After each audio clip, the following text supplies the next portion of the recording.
India versus England మధ్య జరుగుతున్న 5 T20 సిరీస్లో భాగంగా ఇప్పటికే 2 మ్యాచ్లు గెలిచి ముందంజలో ఉంది టీమిండియా. అయితే ఇంకో మ్యాచ్ గెలిస్తే మాత్రం సిరీస్ను కైవసం చేసుకుంటుంది భారత్. అయితే అనంతరం టీమిండియాపై కీలక వ్యాఖ్యలు చేసిన శ్రీలంక మాజీ కెప్టెన్ కుమార సంగక్కర.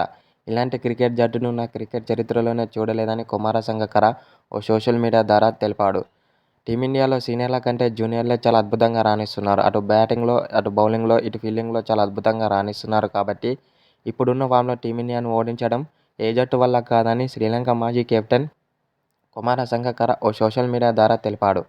టీమిండియా బౌలింగ్ చూసుకున్నట్లయితే వరుణ్ చక్రవర్తి, హర్షదీప్ సింగ్, హార్దిక్ పాండ్యా చాలా అద్భుతంగా బౌలింగ్ చేస్తున్నారు. బ్యాటింగ్లోనైతే తిలక్ వర్మ, అభిషేక్ శర్మ, సంజు శాంసన్, సూర్యకుమార్ యాదవ్ ఇలా చాలా అద్భుతమైన ఆటగాళ్లు ఉన్నారు. కాబట్టి ఇప్పుడున్న ఫామ్లో టీమిండియాను ఓడించడం ఏ జట్టు వల్ల కాదని కుమార సంగక్కర అన్నాడు. అనంతరం టీమిండియా ఆటగాళ్లపై ప్రశంసల వర్షం కురిపించాడు సంగక్కర.